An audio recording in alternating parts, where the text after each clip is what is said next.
তোমরা দেখতে পাচ্ছ আমার মুখটা কি অবস্থা, রোদে পুরো ট্যান পড়ে গেছে। তাই ভাবলাম বাড়িতেই একটা ফেস প্যাক তৈরি করে অ্যাপ্লাই করি, আর ফেস প্যাকটা তোমাদের সাথে শেয়ার করি। ফেস প্যাক তৈরি করার জন্য আমি প্রথমে নিয়েছি বেসন, আর আমি নিয়েছি 2 চামচ বেসন। তারপরে নিলাম অ্যালোভেরা, তো আমি অ্যালোভেরাটাও 2 চামচ নিয়েছি। তারপরে নিয়ে নিলাম পাতিলেবুর রস 2 চামচ, আর একটুখানি হলুদ। আমার কাছে রোজ ওয়াটার নেই, তার জন্যই আমি সব উপকরণগুলো জল দিয়েই মিশিয়ে নিলাম। তো আমার ফেস প্যাক পুরো রেডি হয়ে গেছে, এবারে আমি মুখে অ্যাপ্লাই করে নেবো। তো তোমরা দেখতেই পাচ্ছ আমি চোখের সাইডটা বাদ দিয়ে পুরো মুখটাতেই ভালোভাবে অ্যাপ্লাই করে নিচ্ছি। তোমরাও পুরো মুখটা ভালোভাবে অ্যাপ্লাই করে নিও। তো অ্যাপ্লাই করার পরে আমি 10 মিনিট রেখে ভালোভাবে ঠান্ডা জলে মুখটাকে ধুয়ে নিয়েছি।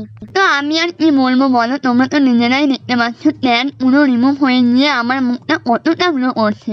আমার তো ট্যান রিমুভ হয়ে গিয়েছে, তোমাদের যদি ট্যান পড়ে তাহলে ফেস প্যাকটা অবশ্যই অ্যাপ্লাই করো। আমার এই হোমমেড ফেস প্যাকটা তোমাদের যদি ভালো লেগে থাকে তাহলে প্লিজ আমার চ্যানেলটাকে সাবস্ক্রাইব করে নিও। এই ভিডিও এই পর্যন্তই, দেখা হচ্ছে পরের ভিডিওতে। টাটা।